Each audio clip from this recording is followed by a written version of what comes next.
Bon dia, Vacordia. Eimear Burke here. Welcome to another Fireside Chat where I'm in conversation with a member of the Order of Bards, Ovates and Druids. And as is customary, I start with a prayer for peace. Gamara Siakon ar fud na crinne. Gamara Siakon in our jaili agus in our jirha. Ganari lin lena cuid garmacha, gam which buicus jeev, je chivdaka is spirit chivdaka. May peace prevail on earth.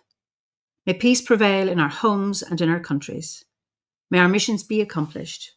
We thank you, guardian spirits and guardian deities. For peace. As the fever of day calms towards twilight, may all that is strained in us come to ease. We pray for all who suffered violence today. May an unexpected serenity surprise them. For those who risk their lives each day for peace, may their hearts glimpse providence at the heart of history. That those who make riches from violence and war might hear in their dreams the cries of the lost.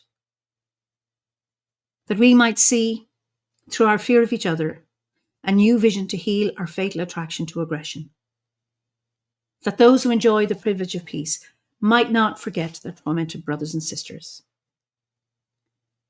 That the wolf might lie down with the lamb, that our swords be beaten into ploughshares, and to no hurt or harm be done anywhere along the holy mountain, with thanks to John O'Donoghue. So let me see where people are from. Chile, Hampshire. Well, it's cold in Ireland, but it's been dry. I've been walking in the woods just before this. Beautiful clear sky and that fresh spring air. It's been lovely.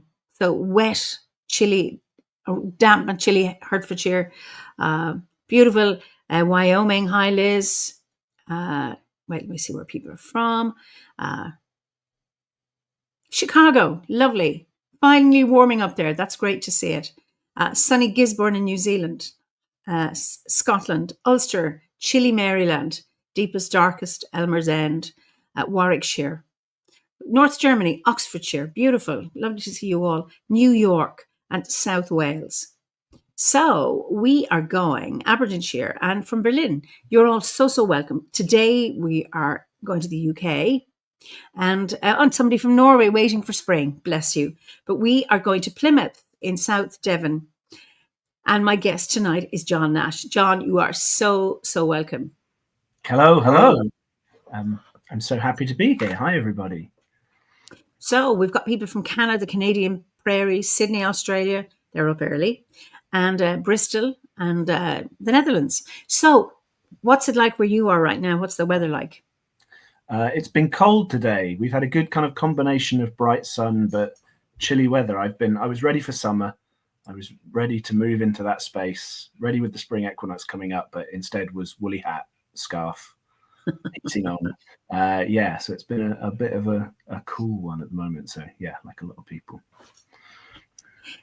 So tell us about Plymouth. I have never been there.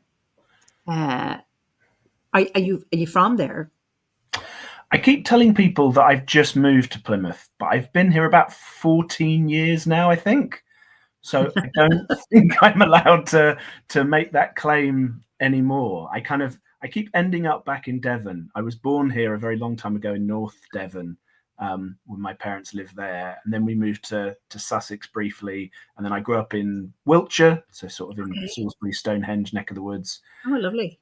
And then keep ending up back in Devon. I was a student here and then came to live with my other half here in Plymouth. So yeah, I think 13, 14 years, I'm sort of, I'm not new to the city anymore. And it's it's a cool place to be because you're at the bottom of Dartmoor.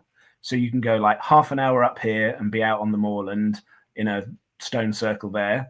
You can go, 5 minutes this way and be in the sea, be in the ocean, and then you can go slightly this way and you can be in Cornwall. You can go slightly this way and be on the rest of the sort of the south coast path. So yeah, it's kind of you're in the middle of everything. Yeah, it's sort of beautiful in terms of what's right on your doorstep. Oh, brilliant. As well as sort of being in a city that's got its own kind of things going on. And there's a port there because people left from Plymouth to go to the US. Am I right?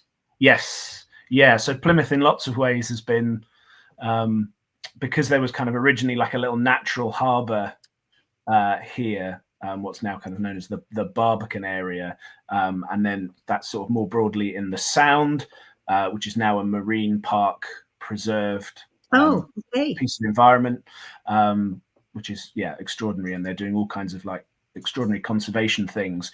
But that's because there's this kind of natural level of protection from the sea. So it's been a port town since, I don't know, possibly the Roman period onwards, and then across time, people going out to the States from here. The Mayflower to America sort of accidentally left from Plymouth because it broke down, and then was in Southampton, and then broke down and was here. Okay, so it was meant to leave straight from Southampton to go. From further around. I can't remember exactly where. It broke down, ended up in Southampton, got fixed up, lost one ship, moved on, and it's and there's lots of interesting, difficult things about the Mayflower story, right? And what that's the start of a process of. But Plymouth sort of was quite keen to do what originally they were going to call a celebration, and then sort of rightly, I think, changed to being a commemoration of that. But none of the people on the boat were from Plymouth, and it was only here because it kind of was in for repairs. It was in the garage, for want of a better word. But so there's the Mayflower steps, and they sort of have done bits and pieces of that. But people there was a big emigration depot for people going out to Australia from here, and then the Navy, because it's sort of historically been like a fortified, defended area in the same way. Is the harbour deep? The harbour-ish, and then as you sort of have the little harbour run, and then you go out to the Sound, which is deeper, and is sort of again protected from the sea because they've built like an artificial like breakwater across the entrance sort of into the sort of the bigger cove, and so you get ships and nuclear submarines and all kinds of interesting things going through there. But it's now a protected marine park, and there's lots of interesting stuff going on about conserving the species that are there and replanting seagrass and all kinds of things. I'd love to visit sometime. I've been to Falmouth, which is beautiful, and that was where all the packet steamers, the mail steamers, left all over the world, and I've seen the map. It was incredible, and it's the third deepest harbour in the world. Oh wow! The deepest is Sydney, and the second deepest is Cove in Cork. Oh wow! Okay, yeah. And Cove was where the Titanic left. All the ships, people going in famine ships going from Cove to the US. It just means you get these extraordinary kind of connections, don't you, around the world. I always, and again in Plymouth, sometimes that's for good or for ill. But I think Plymouth today sometimes can feel a bit like it's at the bottom of the country. It feels a bit kind of forgotten sometimes, I think. But had this incredible link to everywhere all around the world, out to Newfoundland, down to Australia, out around and people coming in as well from all over the world. It's kind of there's a longer history of kind of diversity of all kinds, even though perhaps in Plymouth today you might go, is that the case? Is it a particularly because Hannah says, is this where the connection of the Plymouth Brethren comes from then, the people on the Mayflower? So I don't think it's from the people on the Mayflower, but the Plymouth Brethren sect began here, and still has a number of branches. I don't know how kind of active or sort of popular they are, but so there's that kind of connection.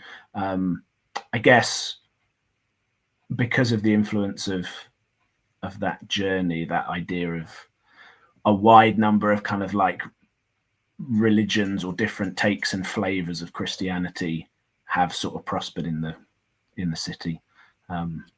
So the Plymouth Brethren, they didn't go on the Mayflower? No, I think that they're... see, now I'm starting to doubt my self. I have a Mayflower book over there which I could check from, but I think Plymouth Brethren are slightly later, albeit like inspired by the same kind of Puritan kind of, I don't know, straight edge Protestantism kind of vibe. Okay. Oh, fascinating. So, and Pat Booker wasn't Crowley. She's talking about Alistair Crowley, I think. Crowley. Plymouth Brethren in his upbringing, I think he was. I think his mum was very, I think that might explain lots of decisions and things he wanted to do to upset that later on. But yeah, I think his mum particularly was very, very Plymouth Brethren. But I don't think there's ever I don't think we have a Plymouth Crowley connection. Yes, and Andrew Anderson says, weirdly, I've been to the other Plymouth in Massachusetts, but not the one in England. That's our Andrew. And Andrew, my friend, you are welcome anytime. Please come, and then I will come and bother you in Stratford. That's a good exchange deal, I think. Oh, indeed, absolutely. So, yes, Pat says that she called him, this is the mother, Alistair, the beast as a child. Interesting. Yeah, be careful what you say to your children, parents. Be careful what you say. Indeed, talk about fulfilling a prophecy. Well, maybe he's not the beast. I don't know. But anyway, but a beast can be anywhere. A beast can be a beautiful animal. It's not about the beast. It could be a beast. So anyway, so what is it in Plymouth or in the area where you live that you connect with most as a druid? Is there a space or a place that calls to you? So I think the sea is a big kind of draw, and I think when I was living up in Wiltshire, my kind of paganism and druidry would have been really, a landscape that's full of stone circles and burial mounds and trees and things. And I guess one of the things that's shifted a little bit in that is that you have this sort of incredible presence of the ocean, and there are you can sort of go for the sort of the mainstream front of the city, but there are also lots of beautiful little beaches, especially if you can find the ones that people don't really know about a little bit one way or a little bit down to Cornwall. There's just something about that vast expanse and the kind of the power of that I think is pretty incredible. But also, it is a landscape where, as often the case in this sort of part of the country, you can't go that far without eventually tripping over a stone circle somewhere. And again, there are some more sort of famous or better known ones out on Dartmoor. Just across the river in Cornwall, near Looe, there's a beautiful little circle called Julo that's 5 standing stones. 5 now, I think. I'm not sure if it's always been 5. But they're like a white quartz kind of stone. It's really unusual, and it's it's tiny. It's in the sort of side of a little sheep field, and the sheep look very curious at you if you traipse out there in robes and things. But it's a beautiful little kind of hidden space. So we're lucky that there are a few kind of sites like that around that have something going on for sure. Are you a sea druid or a land druid?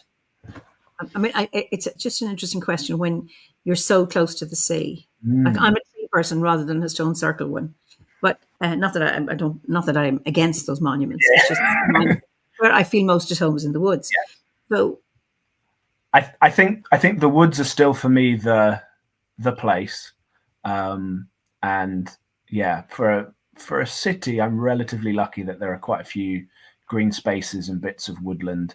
There's a beautiful little wood called Ham Woods with a river running through it, or a brook.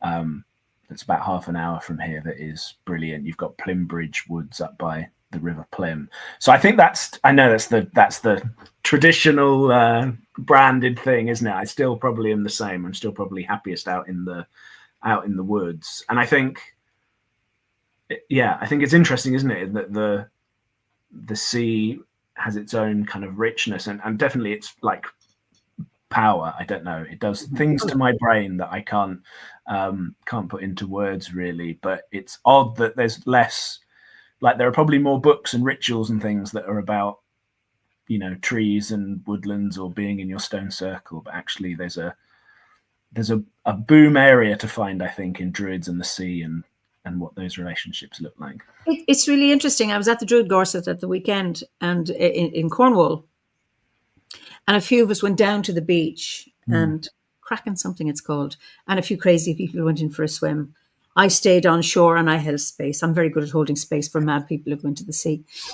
But we were all talking about how well we felt afterwards, just having been down there, breathing in the salt air, looking at the jagged rocks, the Cornish rocks and the cliffs, and how beautiful it was.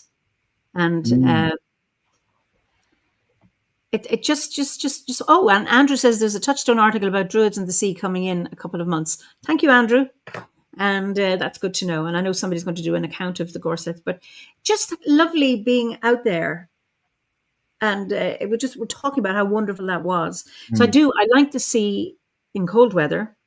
I don't like to go there to the beach on a hot day. I don't like the sand. I hate burn, and I don't like swimming in the sea because it's sticky on my skin. I'm a freshwater, if I do go in, freshwater person. But I love walking by the sea and feeling the power and the waves and Yeah. And I know so many people that do that that go in that I think I went in the sea once last year. This is a terrible confession, isn't it? I went in the sea once last year, and that was in Lancing in Sussex, which I don't know if that's what Andrew means, but I wrote something about that I think will be in touch. That might be you. Okay. But that's terrible when it's right there. I could so easily do it, but I know people who go every morning, whatever the weather, and that's the start of their day, and I'm very envious of that, but I don't think I'm enough of a morning person or enough of a temperature resistant person to do that. But it's good, and it's curious. In Plymouth, it's a city with a lot of kind of poverty, and it's actually a number of towns that were only sort of turned into a city in, I don't know, 1911 or something. It's still sort of, it's not that old in the grand scheme of things as a complete city in the way it is now. But there are people, I've worked with young people on theatre projects, and they might be in the north of the city and might never have gone to the sea, even though they're in the city here. So there've been some really interesting people who've been trying to do a lot to, rebuild that connection with the sea. There's a great organization called the Conscious Sisters, and they did a big project called The Gathering that was about trying to get people in Plymouth to connect with the sea by foraging and knitting and writing and storytelling and doing all kinds of different activities that build that relationship. Wow. Because how big is Plymouth? In my head, it's small. When you call it a city, I thought, how big is it as a city compared to what? I don't know off the top of my head. Let's have a look.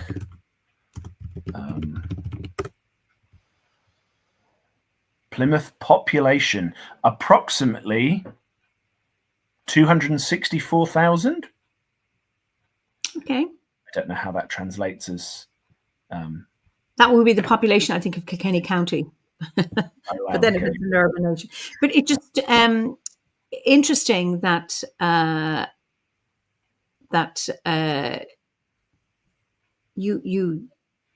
people are so close to the sea and haven't been called to it. That is just fascinating. And whether that's going back way back when you would have obviously had fisher people, in the villages or the small towns near the coast, and then others were country people, or maybe I don't know. And somehow that can get carried down. But, and thinking of it as a place of work, right, in a way, rather than a place of recreation. I mean, we also there isn't sort of like a beach because it's this cove. There's like a tiny bit of beach that's not much, couple of lengths of this room I'm in maybe, but there's a lido. There used to be a pier, there's no longer a pier. There are rocks. You can kind of get to the sea, but it's not quite the same. I think if we had a big beach seafront, the people would be going on Sundays or whatever it is on their days off. I get you. Yeah, your article will be going out in the summer issue. You're sorry. Andrew is the editor. Communicating here. Oh, brilliant, brilliant, brilliant. So tell me about your background. I mean, you said you were born in Devon and moved all around, but your spiritual background. So so mostly I grew up in Wiltshire, and my parents weren't particularly religious or sort of weren't particularly into that at all. When they lived in North Devon, they ran the post office and shop in this tiny little village in the middle of nowhere, and there was a Methodist church at one end and a Church of England church at the other, and they would go to events at both because they were the local shop and wanted to be part of the community. And then people would come in and go, I hear you've been to the Methodist harvest supper. What were you doing? So I think they were never sort of, they weren't sort of joiners of things like that. So I went to a Church of England primary school in the village that I grew up in. And I guess as a lot of Druids would say, it just didn't feel quite right. It didn't kind of fit. My dad was always kind of interested in that stuff, but he'd have books about, the archaeology of the Bible and what did or didn't work for whoever was writing that book. So there was always sort of a little bit of kind of critical eye around that. And then I think there's probably a couple of things. So being in Wiltshire, it was about 40 minutes maybe from Stonehenge, a little bit further maybe to Avebury. The town we were in, the hills had burial mounds on them. And in fact, I found out recently that the next village, 2 villages on from us, where I grew up, there was a Neolithic, possibly, I'm not sure if this is quite the right word really, but possibly shamanic figure burial, where someone was buried with gold and with bones and with things that seemed to suggest some kind of ceremonial role. The big hill outside the town had a story about how that was built by the devil because he was going to go and punish another town by pouring earth all over them because they were too good and saintly. But they decide to trick him. And this little old man at the back of the meeting goes, I'll go and sort this out. I know what to do. And he goes to the town near where I grew up and meets the devil. And the devil goes, I'm trying to find devises. They're all too pious there. I don't know if that's true, devises. I haven't been there for a very long time. But I really need to punish them. I've got this big spade of dirt to just chuck over them. And the little old man goes, well, I've just come from devises, but I was a lad of 14 when I left. And now, as you can see, I'm grey of hair and long of beard. And the devil goes, it's much too far away then, and just dumps the dirt down to make what's called Clay Hill, just outside the town. So I guess what I'm saying is there was lots of that kind of. That's a brilliant story. Yeah, there was. Yeah, it's a good one, isn't it? I like the cunning of that. Those are always good trickster stories. But yeah, so I guess there were lots of things around that might make one Druid curious, one way or another. And I think I probably had a bit of kind of spiritual tourism in sort of dipping into Buddhism or dipping into paganism and thinking about that, and then sort of for the story of it, going to Stonehenge as a teenager for summer solstice, and alongside all the madness that happens, especially pre-COVID, when some years there'd be 20,000 people having an acoustic rave in the middle of the stones. But there would always be these people in white robes, and they would do the call of peace, and they sort of call the directions, and they be talking about marking the sun coming up. And I don't know, there was something kind of appealing about it, and something that made sense. And that, I think, probably of lots of things, the wheel of the year in itself compared to other festivals that maybe felt a bit kind of alien or not connected, just felt like such a, I don't know, obvious thing to mark and to want to be in relationship with in some way. So yeah, so I think those things sort of drew me in. And I guess I would have maybe thought of myself as kind of vaguely pagan and sort of reading and dipping into bits and pieces and not quite knowing what to do with that kind of instinct, and not at that point feeling like there were people around that I could sort of, I'm sure there probably are more now in that part of the world. So that kind of curiosity kind of grew from there. And then inevitably at some point in probably getting books out, from the library or from wherever, or I'm sure some Googling, came across the Order. And then spent a little while like reading books by people who were in OBOD or listening to Druidcast. Yes. I think the power and spread of that. And I think what was really good in that was that there was a balance of like these fireside chats and things. There was a balance of like talks and music and different kind of perspectives and what the Order was up to, and then just different people who were Druids and sort of building that into their lives in different ways. So then I was sort of more Druid sympathetic maybe than just Druid curious. And there was a point where I was like, oh, maybe I want to join. Maybe am I a joiner? I don't know if I'm a joiner. Is that me? And then I remember really clearly it was, I don't know what year this would have been, so this would be a bit further along.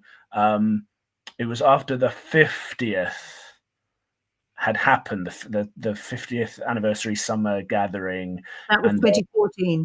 2014, great. So there was there were talks from that were on the podcast. There was a brilliant little film of that with all these sort of smiling faces in it. And I don't know. At that point, something in my brain went, I've missed the 50th of this organization that feels like it's calling me in some way. I better try and make sure I'm in and around before the next anniversary, I think was sort of weirdly how my brain thought about it. And so at that point I sent off for the introductory pack. And then not long after that was gonna started the Bardic grade.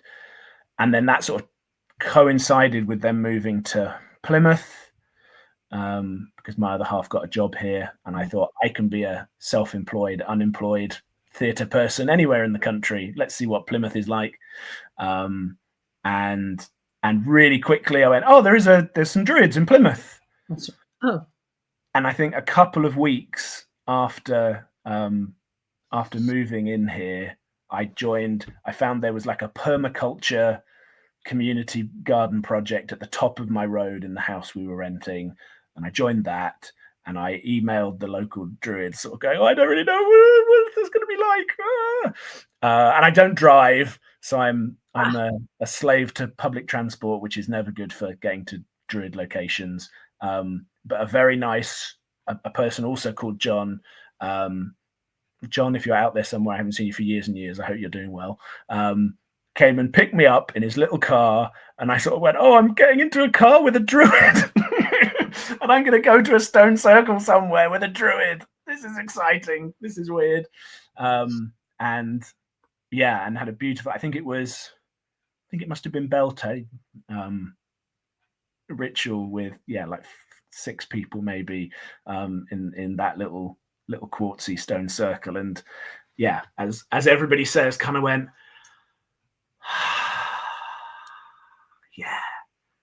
I get this. This is This is doing something, and is also sort of flexible enough for me to work out exactly what I think without, I think I definitely still had a kick of well, that doesn't make sense to me. Yeah.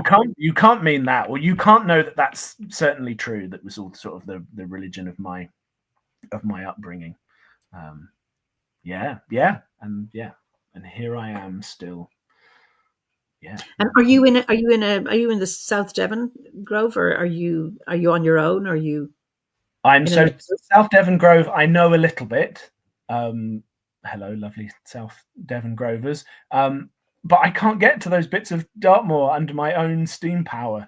Okay. So ironically, I see them most often at the summer gathering in Glastonbury, which is mad given how close I am. So yeah, there's a little. They're not a seed group with the order. A little group, the Druid Order of Tamaris, here in Plymouth, who sort of have a few Cornish members and a few Plymouth members, and sort of meet up just over the border. To do bits and pieces, which is great. Oh, wonderful. Brilliant. So now you, in your day job, you are a playwright and you are a theatre director. And you teach theatre studies, or you did? Yes, I teach theatre and in different ways. Inevitably with those jobs, I don't actually earn most of my money, sadly, from playwriting and directing, although I'm lucky that I do get paid to do those things sometimes. And then I do I teach at the university here, teaching on the acting and drama courses, and do other kind of workshops and things, some of it in that kind of theatre creative writing world, some of it in the kind of well-being kind of facilitation work, which is also good to be doing. But yeah, as best I can, I try and make theatre happen, and have done that for a long time. And I am lucky because, touch wood, most of what I do for employment at the moment is connected to that, if not explicitly just being paid to sit here and write plays, which would also be very nice.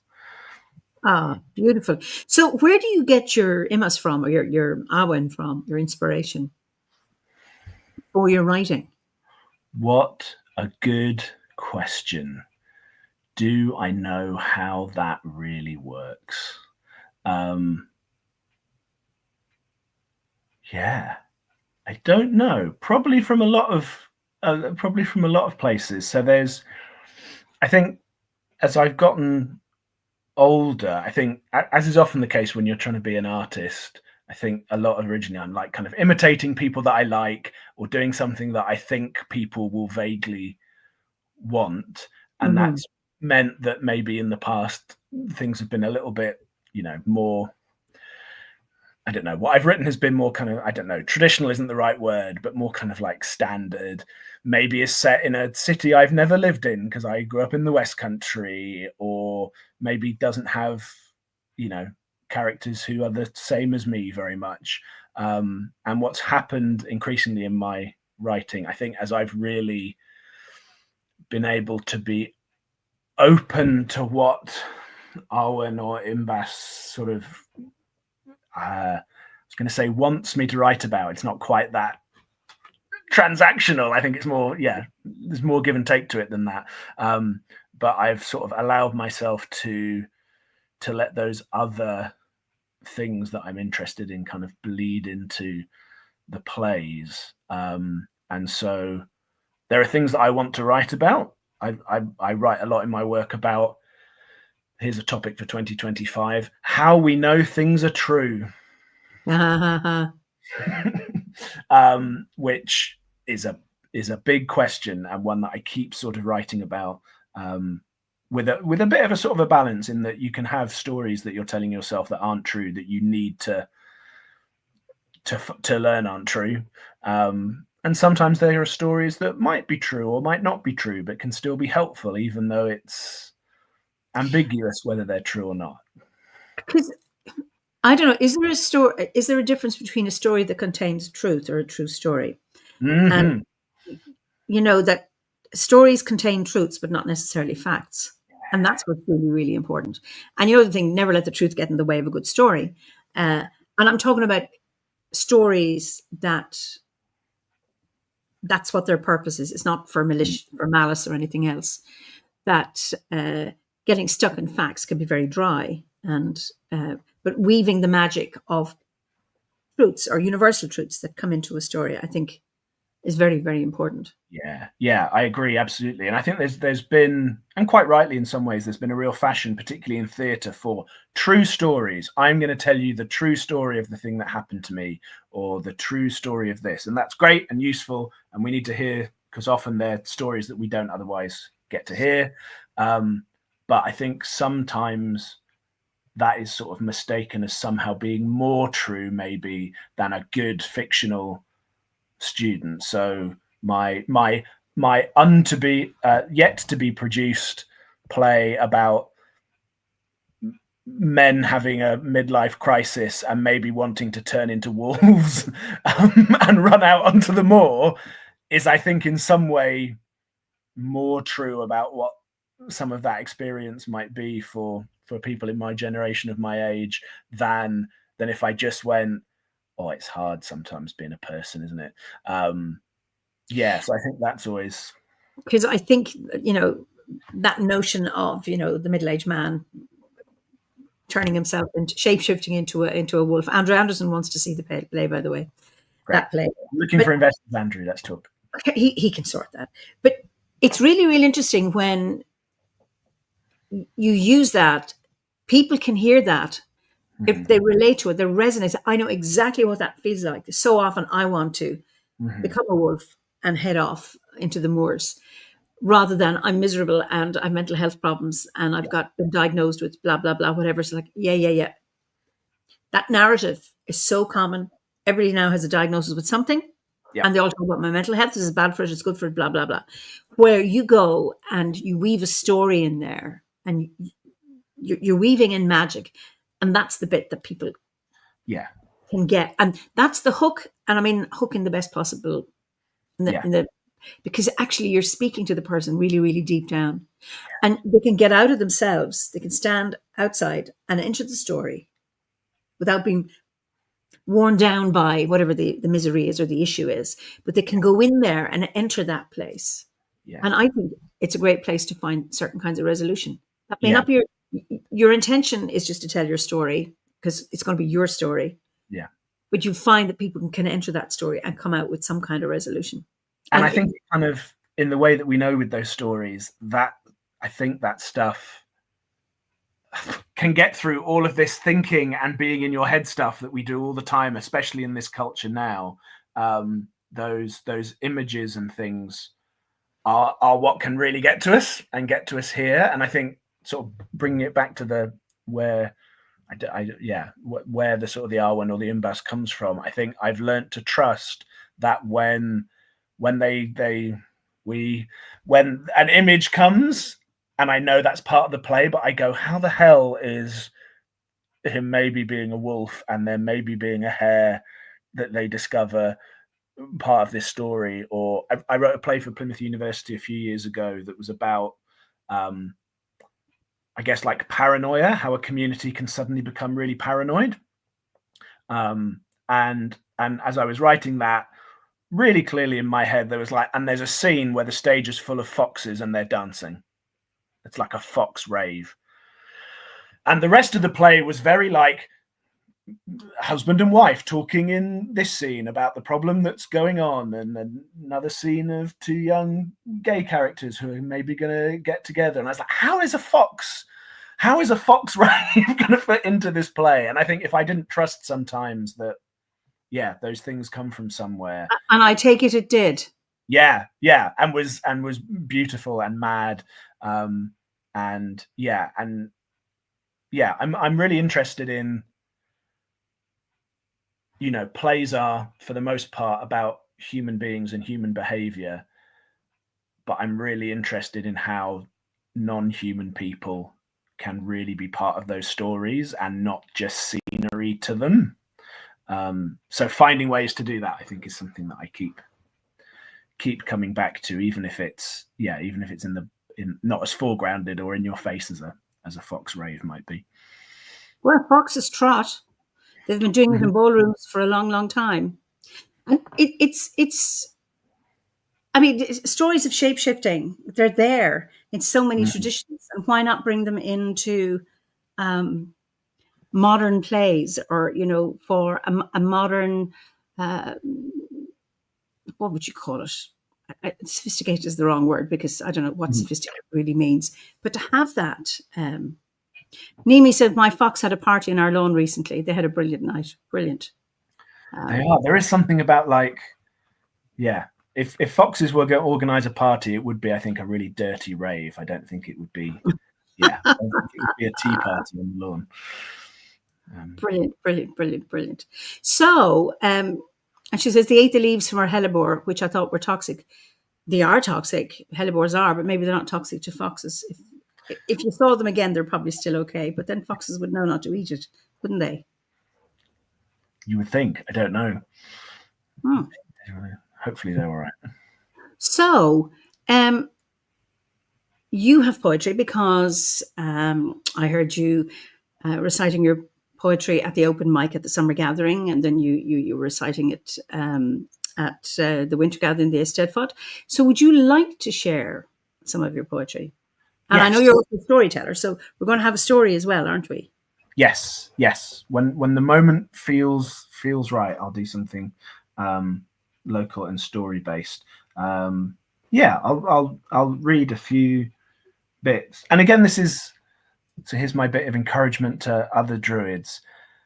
I've been to a reasonable number of summer gatherings now, maybe over the last 7 or 8 years, probably. I've been to a fair few. And I've been writing things, and I'm touring a theatre show at the moment. And it never sort of occurred to me to share any of that in the context of those, so when the open mic thing happened, it was great to just be able to go, okay, maybe I will. I'll share a couple of things and see how it goes. And then it went well enough, hopefully, to then do the summer gathering. But it is weird that for so long I was like, oh no, I won't share any writing. I won't do anything. No, I'll sit here. So don't do that, druids. Go for it. It then seems silly afterwards once you've. Because that really surprises me, because you're a brilliant performer of your poetry. I mean, not all poets read their poetry very well. My husband was a poet and he was terrible. I said, let me do it, because you're not going to do it justice. Some people are not really good. You are. You're excellent. Ricky says we need the Mothman poem. I don't know if you have it to hand. Let's see how we go. I have it here. We'll see if that's a poem that can divide a room. So maybe we'll warm up to not because there's anything. It's very slightly rude. I think. I don't think it's that. Really, Ricky is not at all controversial ever. So no. Very picture of respectability. Yeah. Let's see if the energy gets us there or not. Can we? Is swearing allowed on Fireside Chat, Eimear? I don't. There's not. This isn't radio. This is like a podcast. So, and anything goes on those, on anything like that. It's We'll see. Pat Booker is very surprised at their own words. But who'd have thought it?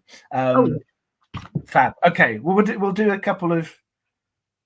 This is nice actually, because I can do some of the more druidy weird stuff, which sort of sits amongst other things. I'll do a bit of shameless promotion as well. I don't know if people have seen or have been reading Homecoming, the journal that Aurochs Press are doing, which is about animism, the Journal of New Animist Writing. Are you got something in there? There have been 4 so far. I've been lucky to have a couple of poems in the last 2. That's a journal. Okay, what's it called? Journal of? Homecoming, the Journal of New Animist Writing that Jack Wolf is the editor of, and there's lots of O-bodies in here, as you would hope and Jack Wolf expect. There's an Andrew Anderson in the contents page of. Imagine. There's Kerry, I think, is in this one. Gordon McClellan, who's given talks and things. Yes. a few, lots of people. It's great. It's sort of articles and stories and poetry. They're lush. I don't make any money out of it. I'm just promoting because I think it's cool. I think it's worth. You're just going to suffer for your art. That's good. You're a real artist. Yeah, just look at what Andrew has done. He's broken up the word druids. I think that has to be a new circle on the hearth, doesn't it? I dread to think what the moderating of that will be like. But I think that's lovely. I think that's something we have to work for. So I'm going to have to tack into serious poet mode now. So I'll change gear. But so the theme of this one was sort of nice and open druid topic, nature. So this is called Back to Nature. I don't want to get back to nature or hug a tree. I want to slip wordlessly between the folds of its rough bark and circle the rings around its hearthwood. I want to grow lightning bolt branches and feel the sun on my crown. Stretch my fingers into its leaves and breathe from them. Plunge my feet between its roots and drink from ancient aquifers.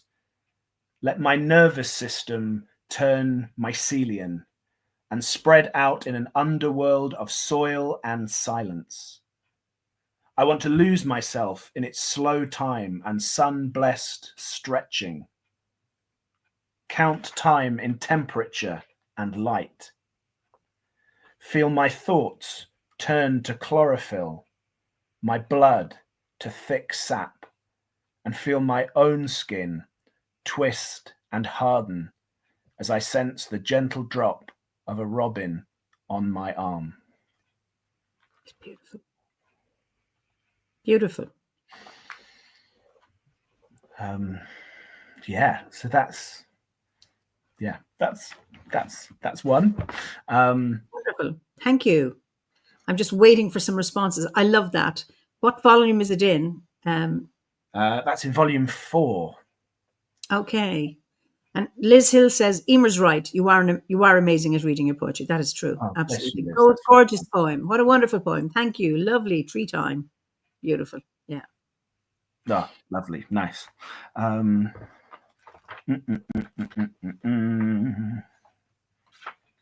should have planned this out a little bit more, shouldn't I? Here we go.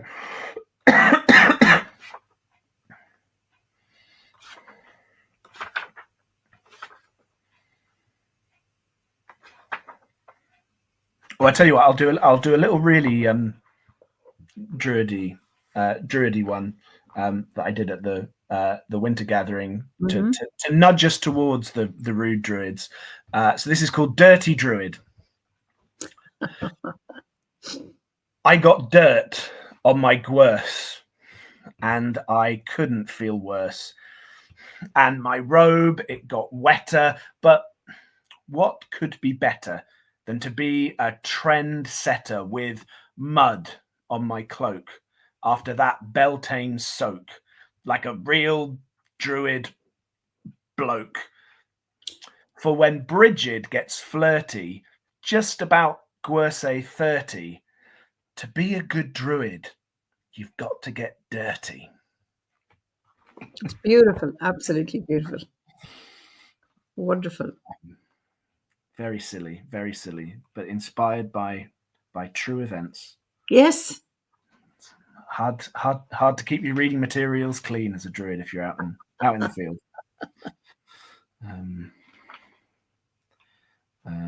Let's do. Maybe we'll do two more. So maybe I'll do. It feels like I should do something local. Okay.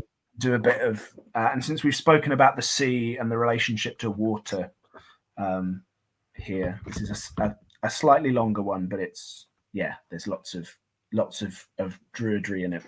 So this is called In the Blue. I'm going to in a moment mention Devil's Point, which is a bit of Plymouth with a lot of folkloric history. Maybe there were sea witches there. Maybe problematic Plymouth sailors summoned the devil there to save us from the Spanish, etc., etc. That's why the devil's going to show up so quickly in this. Whenever I'm sad and lonely, I stand on the rocks at Devil's Point and I call out to the sound in sea sounds and witchy water words which evaporate on my tongue and fill the misty morning air. Those words flosh and froth around me, gurgle and gush as they meet the blue. They foam and frith amongst the waves, where rivers kiss the sea and sensuously spiral. These waters ran here when the ice melted and split the rocks, when rhinoceroses watered themselves by the cat-down roundabout, when giants fought on the shore like Barbican drunks. So they know a thing or two about heartbreak, about separation, how things rise, then fall, then rise again. So I go to them, humble and small against the aching azure, and pour out my heart and catch the rising stories that spray from the surface in reply. Have you heard? When her father tried to trap her freedom in the earth, Tamara turned to tears and cried herself into a mighty river, forcing an escape route to the coast. They say a magician bewitched a storm and rode it, white foam, horse, mane, and all, until it filled Plymouth's thirsty silver cup, that sea witches stirred the depths and churned waters high and low against enemy ships, that pilchards broke the Civil War siege of the city and propelled themselves into the Barbican to feed the hungry. And on this damp evening, I believe them all. That's wonderful. I love that run of the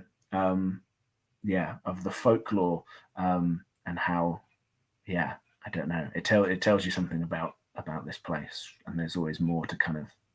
And I just love, I believe them all, and I think there's something about, and that's the truth. The truth in the mythologies, the truth in the telling, I think it's just wonderful. And somebody early on in the feed said, were some of the Spanish Armada defeated at Plymouth? Yes. So Drake was, so say, stood on the hoe, playing bowls, which, I don't know, the hose sort of goes like that down to the sea. It seems unlikely he'd be playing bowls. Maybe he was drinking bowls of cider. That's the other story. Again, I just love these things where like the details could change to many, many things. Maybe he went down to the sea witches at Devil's Point and they helped raise a storm. So Drake and the Spanish Armada is a story here. And again, there's so much kind of interesting magical kind of mythology around him. On Dartmoor, you've got Wisman's Wood, where the Wild Hunt rides out, and sometimes that's Drake, but sometimes that's a green man figure, sometimes that's the devil. There's a lot of rich kind of stuff like that around. And then Tamara becomes the river, and is that where you get your name from, that druid order? Yeah, I might. That might be the thing that if we do a story, that might be. Maybe I'll do that story because please do. Yes, that'll be lovely too. Might be nice around. Or my flavor of it. I worry now that this will taint my reputation. But if there's been a request, maybe I should do Mothman, and then we'll finish. Nobody knows where you live, so you're okay. Big city. It's a big city. 1 in 2060 something. If this goes on, it's fine. I'm going to stop worrying about it, and we'll live in the moment. So, readers, listeners at home, yes. You might or might not be familiar with the mythic creature known as Mothman, who, as the name suggests, is a moth the size of a man with bright red eyes, who some would say bothered people in the around Point Pleasant in America, and was sort of, there were a number of sightings of this strange creature, and then not long after lots of those sightings, a bridge collapsed, and people were like, was that a warning of the bridge about to collapse? Yeah, now there's a festival in that town. Wow. I really love the way that towns, small towns somewhere can find that thing that's their unique local sort of gift. So the town I grew up near, Warminster, 60 years ago this year, had a big like UFO flap. It became the UFO sighting capital of Europe for a couple of years. Sounds, light in the sky. Yeah, amazing stuff. I'm trying to maybe organize some things for the 60th anniversary of that, because I don't think anyone else is. And I feel like, true or not, these things should be played with in some way. But yeah, so Mothman is now, there's a statue, they do a festival. Build-A-Bear have brought out a Mothman toy this year. It's all, yeah, he's become a bit of a figure. Here's my very good artist rendition. You can see why I do theatre and writing and not anything else. Well, there's a lot of enthusiasm in the chat for your poem. It's overhyped now. But I haven't really been reading. I've written poetry for a little while, but I haven't really done kind of performing poetry until the last few years. And the first time I did an open mic, I had 3, I think quite good, but really depressing, dry poems. And then some people after me came up with some poems that were really silly and dirty and enjoyable. And I was like, I don't have anything like that. So Mothman became the start for that. Mothman's also become a bit of there's a strange kind of adopting of creatures like Mothman by the LGBTQ community, of which I'm part. So yeah, we claim Mothman for whatever reason, I don't know. And that's sort of what this is about. It's only mildly naughty. I'll move through the 2 F-bombs very swiftly. Oh, don't worry about it. We're adults, and it's... This is called Hey Mothman, Are We About to Kiss? A shadow on the road ahead, a mighty pair of wings, the creeping sense of paradoom that each fresh wing flap brings, but nothing could prepare me for your beady, bright red eyes, or all the things stirred up in me by your throbbing, cryptid thighs. You West Virginia creature with a span that's hard to miss. Hey, Mothman, are we about to kiss? A statue in cursed Point Pleasant accentuates your bum. Let me make a Mothman prophecy. It's certain we'll both come when I spot you flying in the air or landing on that ridge where you know that I'll go down for you even faster than that bridge. It's a shame you're only summoned before something goes amiss. Hey, Mothman, are we about to kiss? The Yeti's fine as daddies go. The Chupacabra stinks. Without sonar, you never know what the Loch Ness Monster thinks. I can't cruise with Bigfoot in the woods until the day goes dark, or take the beast of Exmoor for a walk around the park, and it's hard to woo Cthulhu when he dwells in the abyss. So, Mothman, are we about to kiss? We have a special connection, a bond like you and Keel, and fuck those lousy skeptics who insist that you're not real, because even my ex, the Babadook, could lift his hat and see what most ultra-terrestrials are certain to agree. An encounter with you would be such weird, orgasmic luck. Hey, Mothman, are we about to... So silly. Brilliant. So silly. Forgive me. Brilliant. Oh, that's wonderful. That's great. Wonderful. Oh, that's great. So, What is? I'm going to get back to you now. Mm-hmm. There's a lovely. You get an applaud here. Excellent, wild applause. I can't see the numbers, so I can't see if anyone's left. That's good. No, yay! Nobody's left since you started. Great, good, brilliant. Oh, Aaron, you went UFO spotting in Warminster. That's right. I'd love to know more about that. Tell me more in a comment down here. That'd be great. Thank you. Great, and we can come back to that. So put in your comment. Super, clever poem, hilarious, fun. Thanks. Brings chuckles. So I don't think there's anyone who's offended that haven't put anything in the chat. We're grown-ups here. So this may have been the most reckless thing you've ever done. So what's the second most reckless thing? Oh goodness. The most reckless thing I have done. Do you know what's funny is that I had a couple of possible things for this when I knew this question was coming, and then earlier today my brain went, oh, actually here's a fun story. Can I remember what that new fun story was now in this moment? No, I can't. No, maybe that'll come back round if I keep thinking about it. So I guess this is sort of, maybe this is helpful in terms of druidry.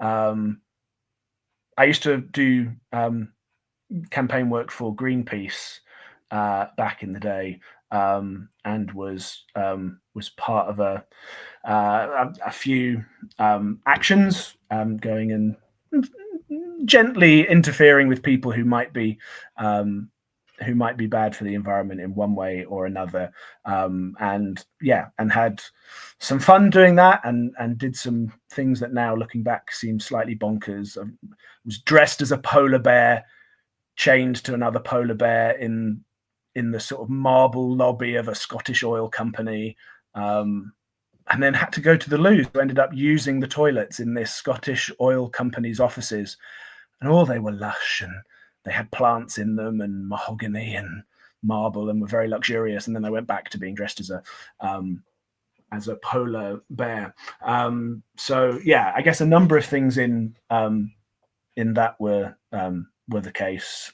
We did some blocked Volkswagen's head offices with Volkswagen Beetles that then had their tires locked down. And when the Olympics was happening, there was a big. This is the tricky thing about being someone who does some environmental campaigning. All the things you've sort of fought before and maybe won a campaign on, you then have to fight again. So Shell were going to drill in the Arctic. There have been various levels of protection for that over the years since. I don't know, directly related to anything I worked on necessarily, but that felt like a win. Now that's back up in the air. Third runway at Heathrow, spent some time camping there to suggest that was maybe not great.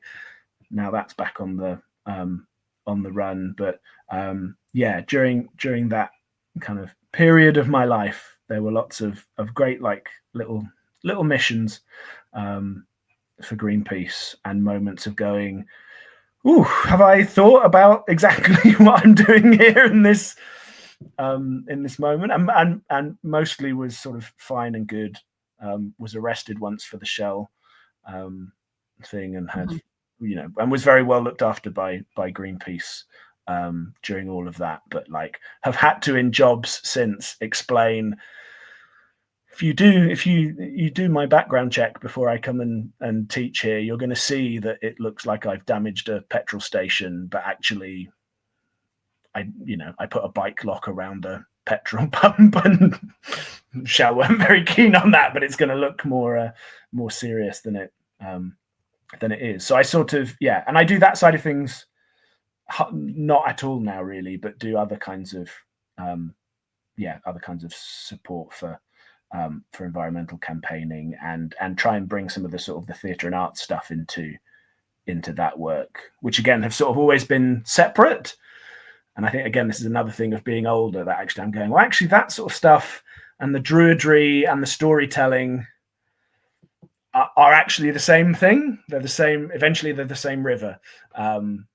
those things are kind of wandering together now. But I am baffled at my, particularly in my 20s, I guess, my recklessness to just go, yeah, okay, I'll go and do that.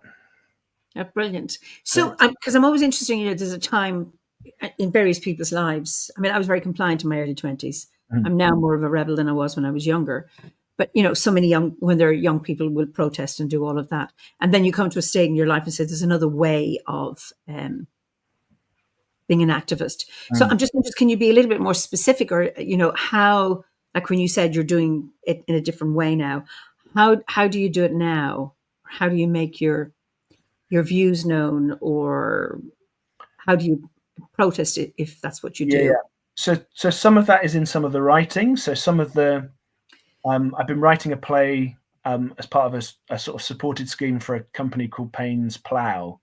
And there are Payne's Plough, and there are 60 or 70 of us, I think, in the country who are sort of being mentored to write a play at the moment, sort of across a few different theatres.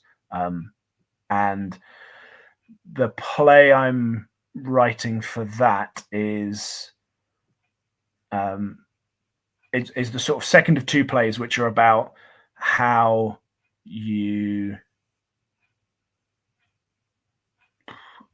what's the best way of putting it? I guess in a way like how you keep going as an activist and campaigner. So one that I've written before is about kind of environmental activist burnout, which I think I've probably had, and other people have.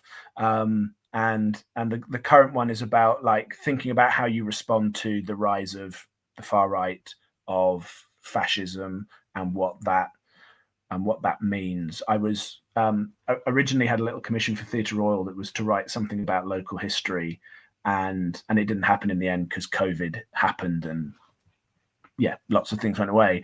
But discovered then how popular fascism was in Devon in the 1930s, and in fact behind where the theatre building is now, they had a building and a library and a parade ground, and like Plymouth was a sort of a target city. But all the conversations that we have today about, can you just argue people round from that? Do you have to disrupt them if they're trying to meet, or do you have to let them speak and see what that, all of those kind of arguments happened in the 30s, and some kind of, conclusions were made. Lots of those battles were won one way or the other. And now we're sort of in a time where lots of those questions are sort of coming back up again. So I think there's one sense in which some of my work is trying to talk about those things and go, this is tough, right? Like there are the questions about what's best to do, but we don't very often talk about like the emotional impact of any of that stuff, and what and how you ground yourself to really bring it back to Druidry. And I think a big part of what does that for me is this path and that sense of building relationship. So I guess there's that version of it in some of the artistic stuff that I'm trying to do. We've done like low carbon little touring plays about climate change in Devon and things. I've just started doing a little bit of work supporting Sacred Earth Activism, who do kind of spiritual and ceremonial responses to environmental campaigning, and are about to do some really interesting work on getting recognized status for sacred landscapes, initially in the UK, but also further afield, the Sacred Land Charter. So I'm working with them a little bit. As with all these things, I feel like I'm not doing nearly enough. But it's, I think what's good is, with everything being the way it is, there's lots of good stuff to be doing. You don't have to do one particular kind of, campaigning. There's a time when I've sort of felt that I was able to chain myself to things for a bit. And I'm finding a different, other ways to do that right now. Yes, I had a conversation with Jonathan from the Sacred Land Charter recently. Cool. So it's interesting to know that you're also involved in that. Very, very new. Like the last couple of months, I've been starting to help out a little bit. Right. Darren has a question. Would earnestly trying to live your values be too quiet to be considered a protest? If your light models the problem and the many solutions, is that a good enough version of evangelism? Yeah, I think so. Again, I'm very much of the "we need it all" school of thought, and I think there used to be a great slogan, maybe is the wrong word, in the kind of the what at the time was called the anti-globalization movement, but I guess was more of a like anti-capitalist kind of movement in the 90s, that was that I think originally came out of the kind of indigenous groups in Mexico. That was this is about one no and many yeses. So that's the thing that we don't think works anymore. And what we want is not to say, and now it has to be this, but what we want are lots of different alternatives to that. And I think we need to know what those are, and we need to see what those are. And if, putting those values into practice, that's part of that, because people see that and know that. And that's, I think even there might be lots of conversations about the politics of Druidry. I think Obod does a really good job of sort of finding a place to hold its values, but not get caught up in the kind of the political back and forth. But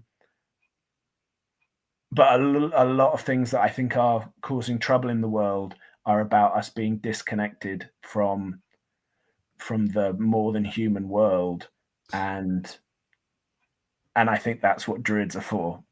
I think that's what we're for in a host of different ways, to have that connection and, say to the natural world, hey, we're here and we're doing stuff, but also to help spread that, to do that reconnection, to do that re-enchantment, that I think is really important, because cold hard statistics don't do it. Cold hard statistics we've had for a very long time, and every year I go on a climate march where they say this is the last year because of this statistic that anything can be done, and it doesn't work. But stories and folklore and ritual do. I love a wassail. Went to a few wassails last year, including a new wassail in an orchard. There are now in Plymouth, which I think of as not being very kind of, I don't know, not very druidic per se.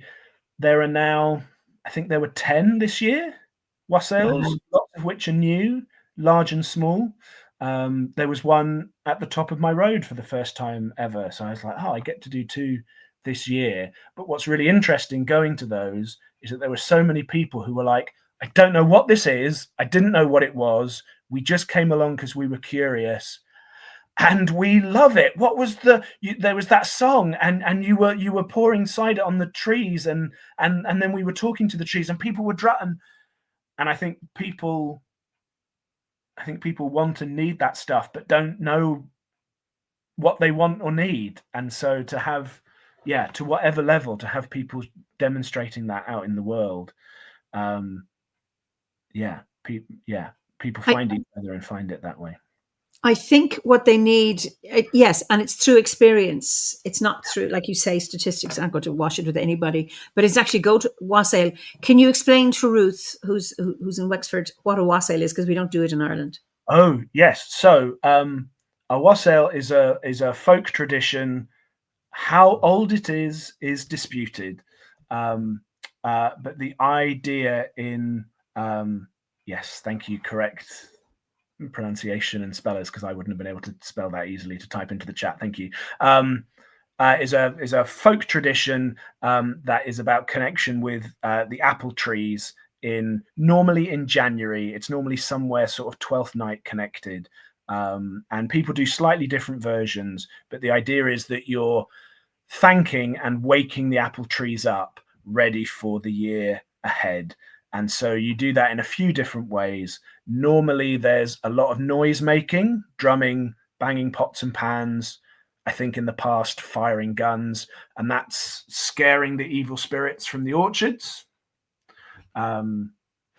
Whatever we might think of what that means or doesn't mean. Singing to the trees, pouring cider on their branches and on their roots to sort of give back the gifts they've given in the previous year. Putting burnt toast, in and amongst the branches. So it's this process of sort of nature connection, right? Of finding a way to be in relationship with the apples that are, particularly in this part of the country, I guess, a mainstay of how people have sort of survived and lived together. And they're great. And they sort of have that standard pattern. Lots of places have their own individual wassail songs. Some, like quite a lot now, are becoming, I think, more pagan, because people kind of dig that. Sometimes they're not. Sometimes they're a little bit more like small C conservative tradition kind of vibe. You might have people in kind of Morris dress, but I think what's good about it is that there is a real sense of the ceremony of it, and there's a real sense that there's magic happening there. But it's also kind of a bit of a party, and there's cider, and there's drumming and singing. So it's both, and ceremony should be joyous, right? That's what is it? Reverence and mirth. It's interesting because ritual is a glue that can draw people together. Mm. And Liz says, heard a physician specializing in hypnotherapy say that people's estimates of the probability of something happening is related to their ability to visualize it, the value of story for goodwill. And I would work as a psychologist. We have this thing, you ask a miracle question. You get people to say, so you have a problem, whatever it is, you go to bed, and in the night a miracle happens and your problem's gone. Now, nobody has told you the miracle has happened. So what would be different as soon as you wake up? So you're getting them to describe it minute by minute, and what then, and what then. And what they're doing is visualizing a different possibility, a different scenario. And that goes a long way towards giving them, because people say, I want to be happy. Well, how would you know? I don't know. I'm just not happy. I'm stuck in this miserable place, or whatever the thing that's going on. I can't see any other way. And by getting them in a sideways way for them to visualize their own scene, I think is really, really powerful. And stories also, because it takes you out of there, out of yourself, out of your own way, into other possibilities, other scenarios. That is beautiful. Yeah. And like my belief and experience is that people are hungry for it. They just don't know quite what it is they're hungry for until they see it and encounter it. I have often felt that. I said, I know when I find it. It's that of because it's also like, as I say, when you meet somebody that you're going to, let's say, a lifelong partner. Yeah. People say, well, you should visualize the person now, and they're tall, and they're this, and they've got this. You have to be really specific, and it's like, well, I'm not so sure, but you'll know it when they're the right one, and that's the thing, because there are, you may decide, well, I want these characteristics in a life partner, but then you meet somebody who doesn't have those, but they are the right one, and that's what's visualizing helps you, but it's you don't need to be locked into a specific, but and I think stories of place. There's a member who's doing a PhD, psychologist in Ireland. She's Irish.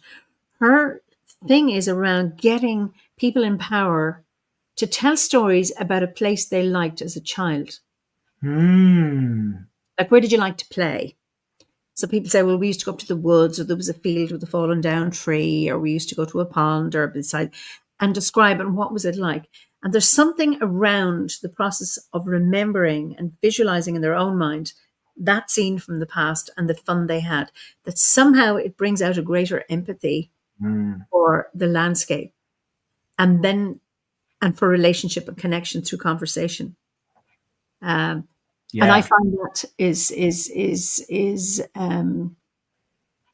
fascinating, because it's all about connection, and I suppose in the modern world, there's so much fragmentation and isolation. Communities are great as long as they're nice, but communities can be very stifling as well, as a lot of our members who have left other communities and joined OBOD have found, and then they come to OBOD and they find it because there's so much openness. And like, we share values, we don't share beliefs. Mm-hmm. And often we say we have a goal, maybe my goal in life was to make the world a better place. Now, I think most of us would like to make the world a better place. Mm-hmm. Where we might fall down in is that we don't agree on how we will do it. So our goals might be the same, but our modes, our methods are different. And often people fall down and fight, and break apart because of different methods, rather than actually coming back to what are we here for? Yeah. What is it that we want to achieve? And Yeah, no, I think that kind of gets to some of the heart of it. And I think that the thing about childhood stories is interesting. I grew up in a little village. I was lucky to have a childhood where I could wander off up a hill or into a wood nearby. Unsupervised, yes. And then I became a teenager, and I spent a lot of my teenage years going, oh, there's nothing to do here. Oh, even the nearest town is, this far away, or the nearest city, should have been Bath or Salisbury, is X distance away. And they're not big cities really, and being young and gay growing up, going like, well, as far as I know, I might be the only person here. I mean, when I heard maybe it's 1 in 10 statistic for gay people, I'd be in a room and be like, oh my God, there are 10 people in this room. How exciting. There might be someone and then I'd sort of look around and go, oh no, I'm the 1 in 10. Okay, well, because of all of that, I was like, okay, I want to go somewhere. I want to, and I ended up going to Exeter for university, which is not a big raving industrial heartland, but was bigger and different. But it's been really interesting sort of after my time of being kind of away for studying and living in other places and going back.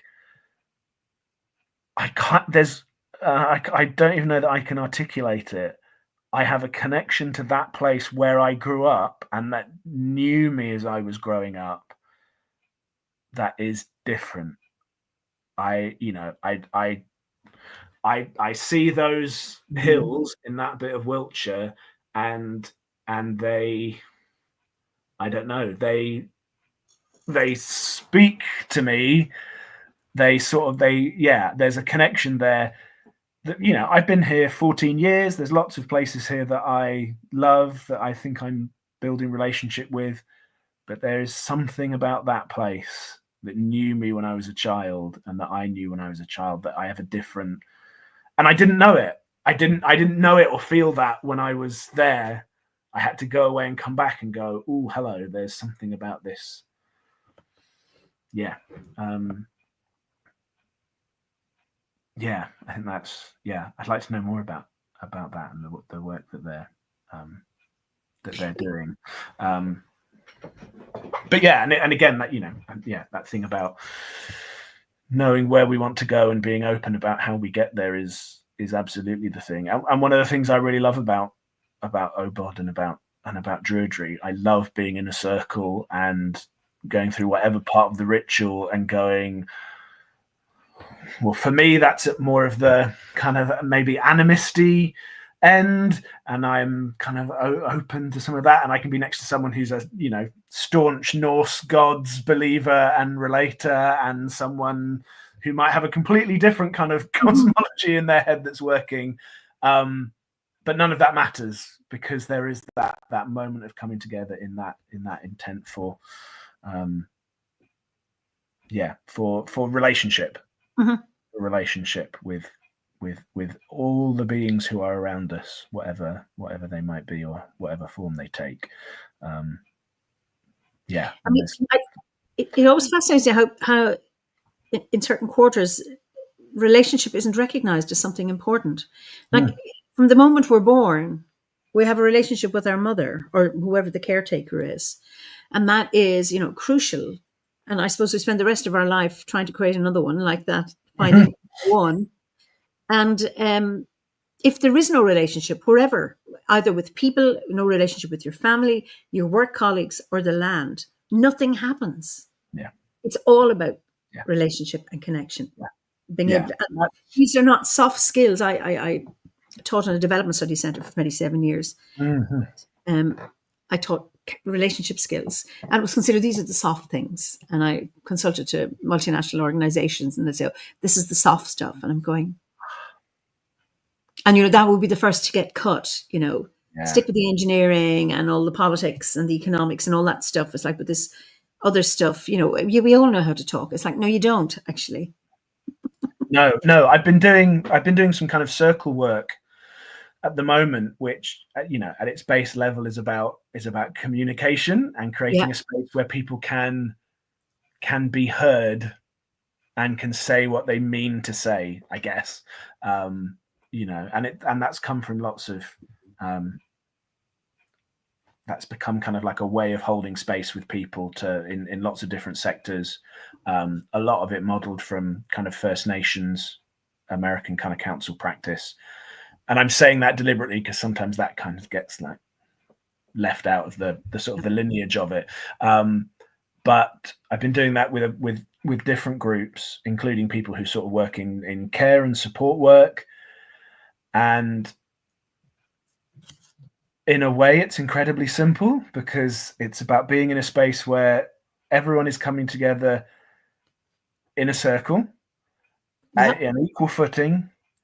And it's about slowing down, putting aside all the kind of the hectic, productive energy of day-to-day life. And, there'll be a question or a theme, and it'll be, okay, we're going to talk about how you feel. How are things going at work? How could things be different?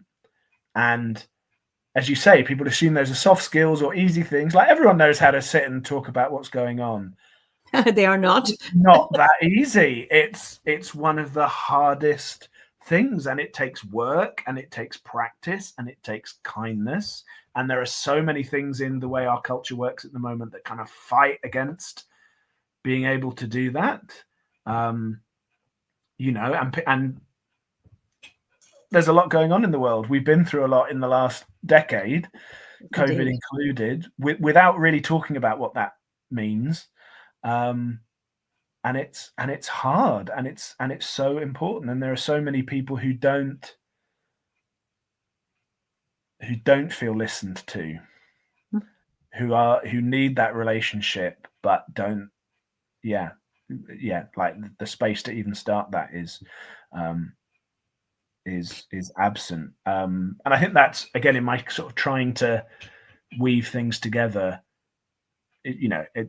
there's something about that space of being together in circle and communicating that I love and really value. There's something in being a druid and gathering in circle for ritual and ceremony.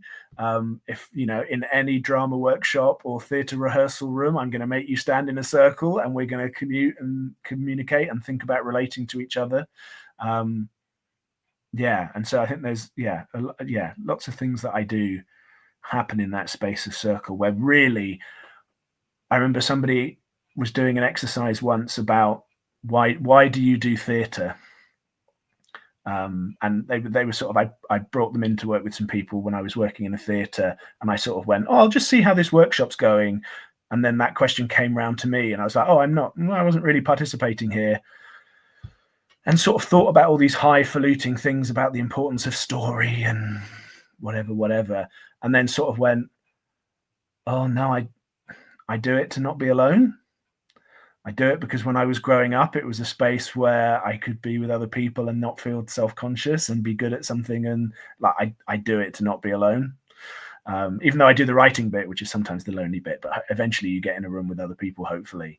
But yeah, lots of these things I think are. It's about connection. Yeah. It's funny, Ricky says if only these soft skills were included in the mandatory training in NHS, he said, how come annually that I have to prove I know how to wash my hands, but never have to be assessed on communication or connection? And I know Ricky was a guest, how many years ago now? 4 years ago, maybe? And, he was talking about working in the lighthouse during, at the height of the AIDS crisis, before treatment and all of that, and so many people were dying. And, so much of their work then was connecting with their patients in a loving, caring, warm way. And the rest of the world was, frightened of this. And then you had these carers actually recognizing these people as human beings and reaching out and connecting. And the power of touch, the power of soft words, the power of listening. So crucial. I mean, we have a listening circle in OBOD. I've never been, but always I'm often working, but it's the first Wednesday of the month, and it's just about listening. There's no ideology. There's nobody offering advice. It's not about healing you, but allowing somebody to speak for about 3 minutes and everybody else listens. And it's a strange thing because it's not a conversation.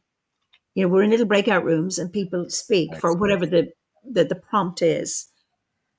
And anytime I go, I go every month, and I come away feeling much, much better. Yeah. And I didn't know what I was going to be talking about. I wasn't sure what I was going to say, but just like, oh, here is a place where I can speak for a few moments and people are just listening and nobody's giving me advice. Yeah. There's no ideology, no politics, no nothing other than listening. Listening intention, yeah. How healing and magical that process is and how simple it is. Yeah, so powerful. I used to work a lot doing youth theatre, which I don't sort of do so much now. But I remember running a drama group in a school, and we'd go and we'd do games, and maybe eventually we'd perform a little 10-minute play at the end of a term or something with secondary school kids. But actually, like the first 15 minutes of the hour and a bit and the end 15 minutes, they'd tell us what they were up to and what they were doing and what they'd seen on TV and what they'd done. And, I can remember sort of being a very earnest young kind of practitioner and going, oh, well, I think early on I'd been like, we've got the plan of what we're going to do. But I remember really clearly standing just in one of those moments of them coming over and telling me and Tash, who I was working with, and just having a real moment of clarity of going, oh God, I think we might be the only adults who are interested in what these kids want to tell us and listen and take them seriously. And that suddenly felt like a huge responsibility. But I was so struck by the sort of realization of going, yeah, we might be some of the few, particularly adults, who actually just want to listen and want to hear what you say. And again, not maybe go, oh, are you right or wrong about that, or or impart any wisdom. I don't know what wisdom I have, but just to listen and be interested. And I think in teaching more and more as things have gone on, there's less time for that kind of relationship building and just chatting and whatever. That's all been kind of squeezed out because of the curriculum, and you have to recap what you did last time and what you're going to do this time and then do the lesson. Like there's no space to just go, hey, what's going on? How you feeling? What are you thinking about? Oh, okay, it's that crap song you've seen on Instagram or whatever it is. It doesn't matter what any of the content is particularly. There's a real thing about listening in our culture, I think. And growing up, I had to listen to my parents and my elders, and very, very little space to be heard. And I had a point there and it's gone from me. And how important that is to have that time for. I remember there are 2 or 3 adults that stand out from my childhood. They weren't, people would come and visit, and they would listen to me. They would ask me how I was, and I still remember them. But there were very, very few. Certainly not my parents, not my teachers. But the odd person would come visiting, and then they would actually ask me questions about me and what I was doing, and they'd actually listen. They always stood out, and I was like, oh, they actually were nice to me as an adult. But the rest of the time, I wasn't heard because you were to be. What is it? You should be seen and not heard, or heard and not seen. Whatever the hell is the one. And my voice wasn't important, and my opinion wasn't important. My parents' opinions were important because they were the wise ones. And I think it's just lovely that you have that space, grasping those sessions to allow these kids to speak. Yeah, and we could do a whole other tangent about how all of that, those areas even that there are within the curriculum that maybe could hold that in the arts are the things that are now being cut. But again, trying to boil things down to how we're where we are, people not feeling listened to. That's what causes wars. It's huge. Yeah, it's so much of what's happening in the world right now, and the sort of the way that people's anger is coming up. That anger comes from not feeling listened to. That's right. Not feeling Absolutely. valued. And there's no easy fix to that. No. Necessarily, but but I think it like you're saying, it needs that recognition that is a profound skill and a profound source of healing and a profound source of, and a simple one, and it's free. And the thing about listening is you don't have to come up with any wisdom. Like if somebody's bereaved and you go to them, being with them, your presence, not your platitudes. Mm-hmm. Sometimes, in times of grief, no words are of comfort, but your presence can be. And it's about being able to sit with somebody in their pain, with their tears, and not try and fix it. What a gift. Now, I think it's time for a story before we finish. Cool.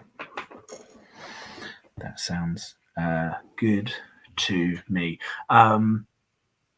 Cool. So I've sort of alluded to it a little bit already in the bit of poem earlier. I can't see right now because it's dark, but I can look through my window here from my desk and see the River Tamar, which is currently running down along that way and out to the Sound. And that sort of body of water, that natural kind of harbour, has a few different rivers flowing into it, including the Tavy and the Plym, hence Plymouth.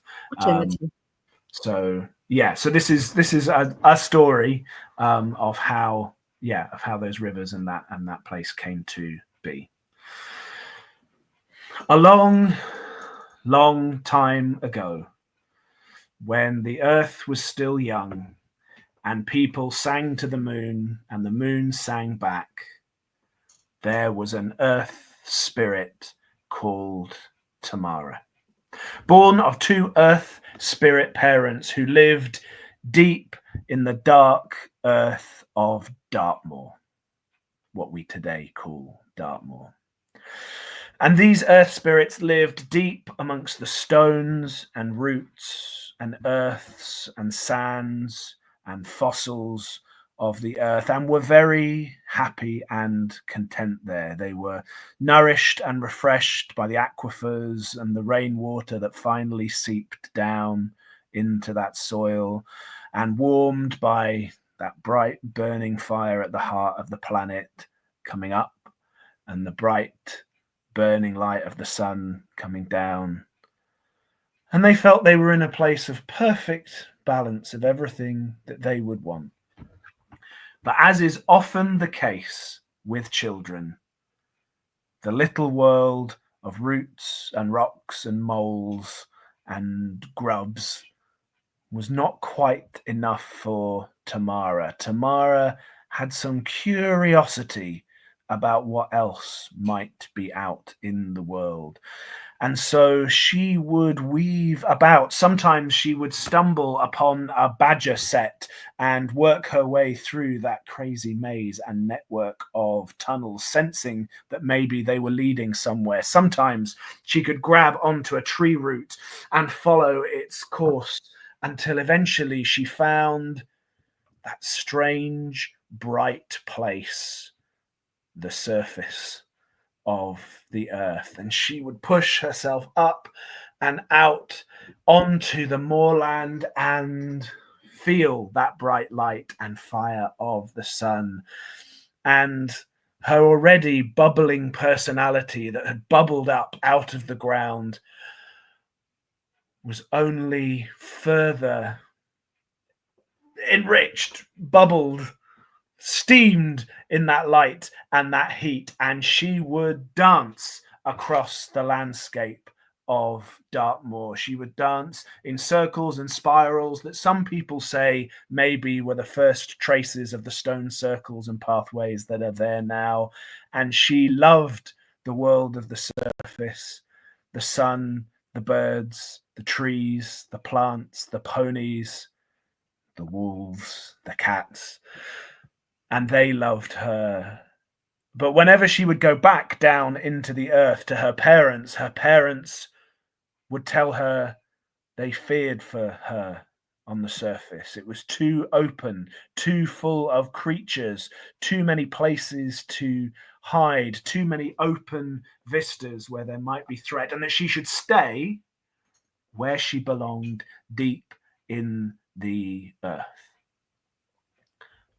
But as is often the case with young people, even if she nodded along when they told her that at the end of a long day, another day would come and she'd find the path of a mole up and wiggle her way back up to the surface and dance out on Dartmoor. And that kind of joy at living and dancing under the sun doesn't go unnoticed. And Tamara's joy and dancing was noticed by two giants. Devon at this time was a place of giants. There are two mighty giants who fought on the shores of Plymouth at the founding of that place, Gog and Magog. But these two giants were younger Dartmoor folk, Tavi and Torridge. And Tavi and Torridge had never seen anybody move and express joy in this way. They'd never heard anyone sing with such a bubbling, streaming, trickling voice before, and it was irresistible.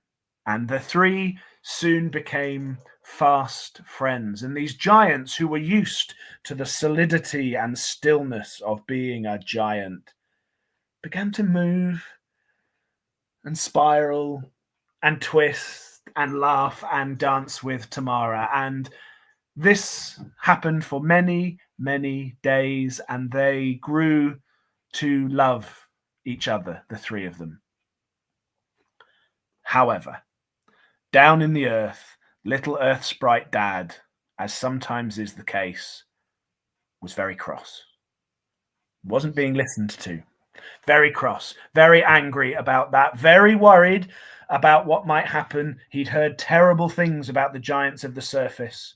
And so, in a rage, he follows up to the surface to bring Tamara back down where she belongs. And it's like his worst possible nightmare.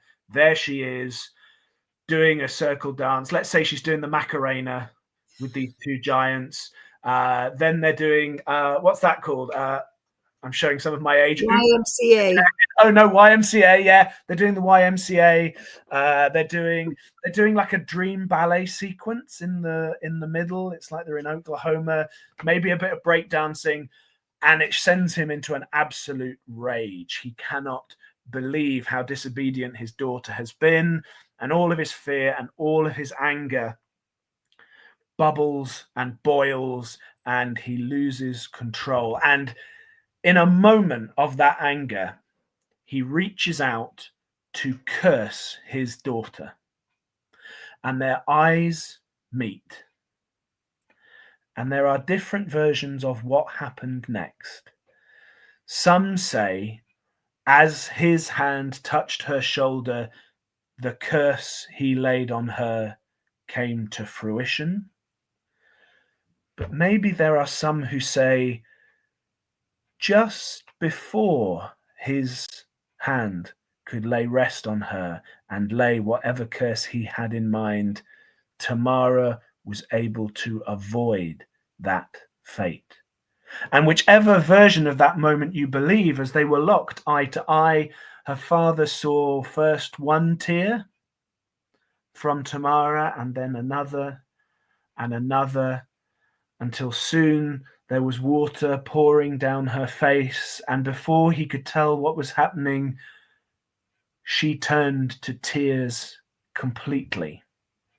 And the water of that tears pooled down to the ground and then rushed off across the landscape, out and out, looking for some kind of escape, out to the sea. And when it met the coast, it found what's now the Plymouth Sound, and Tamara, trapped, restricted in the earth, finding that freedom of the moor, now flowed freely out to the sea with no restriction possible.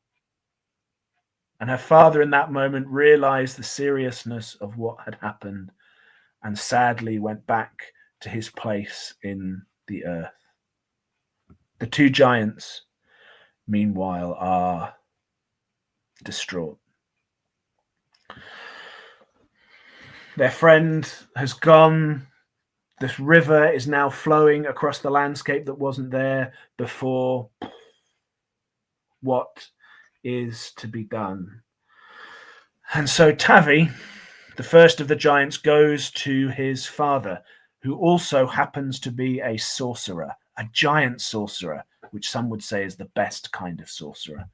And when he tells his father what has happened, he tells his father of his love and that he wants to still be able to dance with Tamara. It's the only thing he wants. His sorcerer father says, "Son, is this truly the thing that you want?" He sees in his heart that it's true, and his father reaches out, and when he touches his son upon the shoulder, his son turns to waters, and those waters flow out to meet Tamara, and they flow side by side out to the sea together, meet in the Sound, and there, until this day, spiral and circle and dance together. Torridge, still standing on the moor, is distraught and confused. His grief is overwhelming. He can't even see the course of these waters around him. He doesn't know what to do. He too goes to an enchanter, though not one of his family, and explains to the enchanter what has happened. And the enchanter says, "I can help you out. I can help you flow out to meet your love." And the enchanter reaches out and touches his shoulder. But such is the level of grief that Torridge has, that when he collapses into the form of a river, he flows for a moment by the side of his two friends and then loses track of where they are and where he wants to be. And he turns off in a completely different direction and flows up to what is now the Bristol Channel and never meets those same waters. But if you stand on Plymouth Hoe, even if you're feeling a little sad and lonely, you can see those two waters, those two ancient streams of friendship meeting, curling, spiraling, and dancing still. Oh, that's just beautiful. That is just a lovely story. Thank you. Thank you. But this has been such a lovely conversation, and thank you. Such a joy, and went on longer than I had intended. Oh, I'm sorry. It was because it was so interesting. So thank you so much. So I will let you say goodnight to our viewers. Good night, everybody. Thank you for spending some silly and some serious time with us. May you all go gently. The blessings of the moor and the sea from this part of the world to you wherever you are. And yeah, I hope in whatever place in Obod we find ourselves in a circle together at some point soon. Brilliant. Well, there's lots of reaction to your story and your poetry, and a very interesting, inspiring, uplifting chat. So thank you very much, and lovely conversation. So thank you so much. I'll send you back to the green room, and I will just say goodbye and good night. Bonsoir, bonsoir. So thank you all for joining us. And Vanessa, this is your first time you've managed to connect. Brilliant. So thank you all for joining us this evening. And I'm glad you enjoyed our chat. I will see you in 2 weeks' time. I think that's in 2 weeks' time. Just let me check. Yes. No, it won't be 2. It'll be 4. Where are we now? The 13th. No, 2 weeks I'm going to visit my daughter. So it'll be 4 weeks' time, because I'm alternating my chats with our stories around the hearth for the order. So thank you all, and wish you all a blessed spring equinox wherever you're celebrating it, whether you're doing it in real or online or on your own. So in the meantime, have a good evening, a good afternoon, a good morning, or if you're watching a recording of this chat. In the meantime, be well, and the blessings of spring to you all. Ihawa agus slán go fóill.